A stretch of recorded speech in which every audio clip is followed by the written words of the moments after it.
Say that when an American ambassador charged with representing American interests meets with a man who betrayed American intelligence for a foreign power, because that's exactly what just happened in Israel. The case involves convicted spy Jonathan Pollard. Pollard was a civilian intelligence analyst working in the United States Navy's Anti-Terrorist Alert Center. In that role, he had broad access to extremely sensitive intelligence, signals intelligence, human intelligence, summaries, satellite imagery, and compartmentalized material normally walled off from lower-level analysts. Instead of limiting himself to what he needed for his job, he began systemically removing classified documents and passing them to his Israeli handlers. Jonathan Pollard ran. This is unacceptable. Everyone should be pissed about this. This dude was hosted at the U.S. Embassy in Israel. He was a traitor to the United States. It's just crazy to me. And of course, it's in Israel. It's always in Israel. And Mike Huckabee, you should move there. Like, I don't get the obsession. It's weird at this point. Then they pretend like, oh, we have no reason to speak about Israel. You talk about it all day long. We're actually being told now by conservatives like Mark Levin, if you don't accept Israel, or like if you aren't Israel, just like you're for America, then you're not American, or that you're not a conservative. It makes no sense. One of the most damaging espionage operations ever carried out by an American against the United States. He spied for Israel.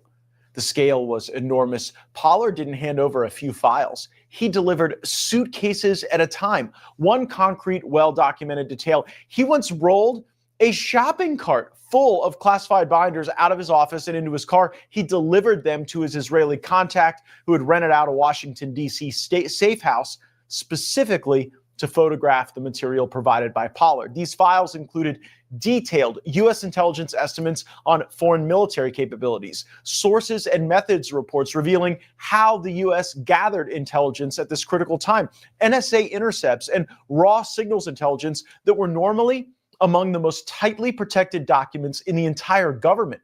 There was a massive tranche called the Raisin Manual, which contained the entire U.S. intelligence community's global listening post guide, essentially a catalog of what America could hear, from where, and how.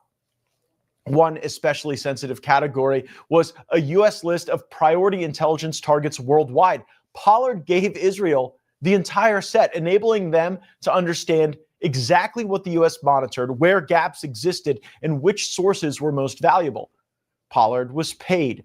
His Israeli handlers provided regular cash payments, expensive jewelry for his wife, luxury trips, dinners, and ultimately tens of thousands of dollars. They also gave him a series of code names. You know what's crazy, and I'm going to continue to bring this up because this should piss off every American. Our taxes fund their free health care, yet our health care prices are skyrocketing, and they're just going to go up higher. That's what I'm being told. So we, with our taxes, fund a foreign country's healthcare for free. Also, if they're a new parent, they get checks every month for 18 years. Also, I've read that our taxes fund their military, which our military gets a fraction of what they get per month. Our taxes fund all of this. This should piss off every single person. And yet they will continue to say, why do you bring up Israel? Why do you talk about Israel? Name me a single country besides Israel where our taxes fund all that stuff I was just speaking about for free. I'll wait, because it doesn't happen. Israel gets free everything while our taxes fund it. We go to war for Israel's behalf. We bomb other countries for Israel's behalf. And it's infuriating when you actually go down that rabbit hole of just how much stuff Israel gets from us for free. Dedicated to a particular phone number and a schedule for secret handoffs. The indictment covered a number of violations of the Espionage Act, conspiracy to deliver national defense information to a foreign government, and unauthorized retention of classified documents.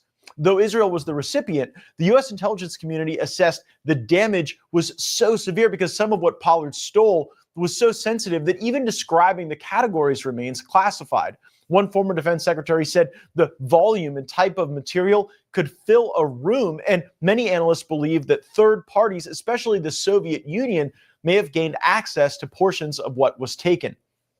Pollard ultimately pled guilty. His conduct was not a gray area, not an ideological protest, not a misunderstanding. It was the deliberate paid theft of vast amounts of intelligence by a U.S. intelligence analyst on behalf of Israel. Just recently in Israel, U.S. Ambassador to Israel Mike Huckabee chose to meet with Jonathan Pollard. By the way, Sarah Huckabee, his daughter, is running for New York governor against Kathy Hochul, who also is not intelligent at all. I would suggest don't vote for either. We need to find a new, I would say America First representative and like put him through the ringer. We got to ask him tough questions. We got to stop letting our politicians get away with not answering to the people. And I think moving forward, especially with AIPAC and these debates and stuff, they're going to be very difficult. So Sarah, you're not going to be able to avoid that question, unfortunately. Single interaction says a great deal about the U.S.-Israel relationship, more than most Americans might realize. It suggests that the United States is willing to blur its own red lines to keep Israel happy. It signals that America is eager to prove loyalty rather than assert sovereignty. And the opposite of really what we're trying to say through the Trump doctrine about what it takes to maintain strong alliances. We contacted Ambassador Huckabee about the meeting. He provided this response exclusively to our program. Quote, as per Pollard meeting, wasn't big deal. Nothing secret about it. He did a terrible crime and went to prison for 35 years for doing it. Visit was not about anything regarding policy. He wanted to thank me for being nice to his wife. She passed away when I met her. I meet with people regularly who are considered nefarious by some. For example, I even meet with New York Times reporters. That's how generous I can be. I'm sure when we talk, there will be people who castigate me for that too. We've invited Ambassador Huckabee. You know what the funniest thing about all of this is? These same people that are defending this guy for doing this, including him, are the same people that have been hating on Tucker Carlson for the past, over a month now for interviewing Nick Fuentes, a man who has never been convicted of any crimes, a man who was canceled in his early teens, late adult years. He was on the no-fly list. They took his money away. All over talking, but they're allowed to meet with these people who've actually sold out the American people, and they stay quiet. And he actually defends it. It's so insane to me. To be on the program, and we hope that we'll be able to make that happen soon.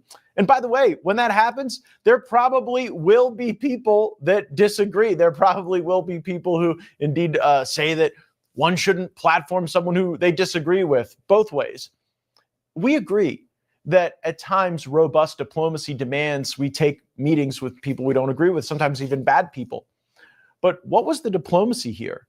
And how far back does Ambassador Huckabee's advocacy for Pollard go, and what does that mean?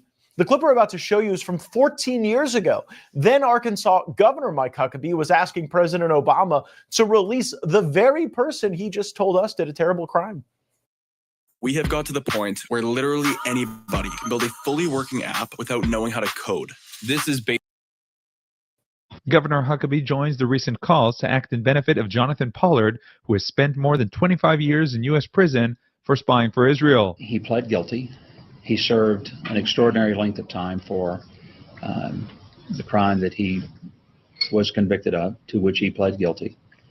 And it would seem to now be, I think, a matter of goodwill and a good faith gesture for the president to give clemency and release him. Jonathan Pollard wasn't a political figure or diplomat. He wasn't a public advocate. He was an American intelligence analyst who stole classified secrets and delivered them to Israel. That fact alone is surprising to a lot of people to hear. Allies aren't supposed to spy on each other at this scale. A healthy U.S.-Israel relationship is like any relationship, really. It doesn't need theatrics. It needs balance, honesty, mutual respect. It needs both parties to realize they can't cheat or take advantage of one another. Pollard's case is exactly the type of moment that tests that balance. Israel, decades ago, made a strategic decision. It wanted intelligence. It couldn't get through cooperation. And so Israel authorized spying on the United States, its financial benefactor. The U.S. prosecuted Pollard, as any nation would. Israel later acknowledged the wrong. Yet now an American ambassador is meeting with him. It subtly recasts Pollard not as a spy who was a traitor to the United States, but as a figure worthy of American outreach. Do you feel that way? Do you really think American ambassadors should meet with convicted spies who went to prison for betraying America for Israel? That's not friendship. That's surrender. Consider the alliances that truly endure in the world. The United States has those with Britain, Japan, Australia. Those are partnerships where both sides can push back, disagree sharply, and still stand together when it counts. Alliances can only thrive when each side respects the other enough to say no when necessary. Ambassador Huckabee's meeting with Pollard isn't a catastrophe, but it's a cue. It demonstrates how eager American officials can be to demonstrate allegiance, even at the expense of America's own dignity. A friend of Israel can look at the moment and ask a simple question. Is this what a confident superpower does? Because the strongest form of support isn't flattery, it's clarity. The U.S. and Israel can be close, they can be aligned, they can be loyal allies, but for the good of both nations, the United States should stand as a partner, never a supplicant. For all our viewers asking where One America News is. We need to take back control of our country. And you know what the crazy part is? And I spoke about this a couple months ago. We remember when there was a pedophile ring and it was in Nevada. And I spoke on this about, here it is right here. Look at this. Where's it at? Sorry. Oh, shoot. One sec. I'm still connected to YouTube. Let me connect to my X real quick. But yeah, there was a cybersecurity expert that worked for the Israeli government under Netanyahu right here. Trump's administration helped Netanyahu's cyber chief after his Las Vegas arrest for child sex crimes. That guy was released the next day, apparently. And I actually got the person that released him right here. And yeah, it's disgusting. U.S. Attorney Siegel Chada, a Zionist Jew, let Israel child pedophile Tom Alexandrich escape back to Israel without prosecution. So, I mean, time and time again, we're seeing just how Israel holds our government in control, and they make the policy decisions. They tell us who we're going to strike. They tell us who's going to get released when they're getting exposed for a child pedophile cover-up. And now with Epstein, it's all the same. Anyways, hope you guys have a great night. See you on the next video. Peace out.